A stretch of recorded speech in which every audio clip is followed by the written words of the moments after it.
Hi friends, welcome to movie mood Telugu. Movie name వచ్చేసి I saw the devil. Run time 2 hours 22 minutes. ఇంకా నాకు movie ఎలా అనిపించిందంటే decent movie. Korean movies ఇష్టపడే వాళ్ళు ఒక లుక్ వేయచ్చు. ఇంకా ఫ్యామిలీతో కలిసి చూడొచ్చా అంటే న్యూడిటీ ఎక్కువగానే ఉంది, సో ఇబ్బంది పడతారు.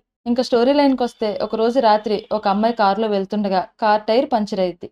అప్పుడు అక్కడికి ఒక సైకో కిల్లర్ వచ్చి ఆమెను క్రూరంగా హత్య చేసి ముక్కలు ముక్కలుగా నరికి పాడేస్తాడు.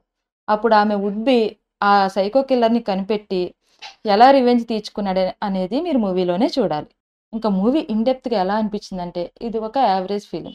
యూజువల్లీ సైకో కిల్లర్ మూవీస్ అంటే సస్పెన్స్ మెయింటైన్ చేస్తూ ఎవరు చేస్తున్నారు ఇదంతా, ఎందుకు చంపుతున్నారు అనేది లేట్ రివీల్ చేస్తూ యాంగ్జైటీ మెయింటైన్ చేస్తారు. బట్ ఈ మూవీలో మూవీ ఓపెనింగ్లోనే సైకో కిల్లర్తో ఓపెన్ చేస్తారు. సో మూవీ బిగినింగ్లోనే రివీల్ అయిపోతుంది. అందుకేనేమో అంత ఎగ్జైటింగ్గా అనిపించట్లేదు. ఇంక ఈ మూవీలో మనల్ని ఏది ఎగ్జైట్ చేస్తుంది అంటే అది హీరో విలన్ని ఎలా చంపుతాడు అనేదే. మూవీ అంతా కూడా కొంచెం ప్రెడిక్టబుల్గా ఉంటుంది. బ్యాక్గ్రౌండ్ మ్యూజిక్ డీసెంట్ ఉంది. కలర్ గ్రేడింగ్ కూడా మూవీ థీమ్కి బాగా సెట్ అయ్యింది. ఇంక ఈ మూవీలో ప్లస్ పాయింట్ అంటూ ఉంది అంటే అది స్క్రీన్ ప్లే. ఎక్కడా బోర్ కొట్టదు. బట్ ఈ మూవీలో స్లో పేస్డ్ సీన్స్ చాలా ఎక్కువ.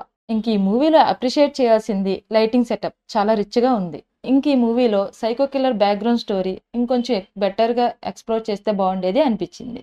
సినిమాటోగ్రఫీ డీసెంట్ ఉంది. సైకో కిల్లర్ని ఫైండ్ అవుట్ చేసే సీన్స్ అంత గొప్పగా కూడా అనిపించలేదు. క్లైమాక్స్ యావరేజ్గా అనిపించింది, అంత ఇంప్రెస్ చేయలేదు. కొంచెం ఎమోషనల్ టచ్ ఉంది, ఇంకొంచెం బెటర్గా ఉంటే బాగుండేది అనిపించింది. ఇంకా ఓవరాల్గా మూవీ అయితే స్పెషల్లీ కొరియన్ మూవీస్ ఎవరైతే ఇష్టపడతారో వాళ్ళు ఒకసారి ట్రై చేయొచ్చు. నా రేటింగ్ వచ్చేసి 3 out of 5. ఇంక మీకు ఈ వీడియో నచ్చితే please like, share and subscribe. Please support me. Thanks for watching.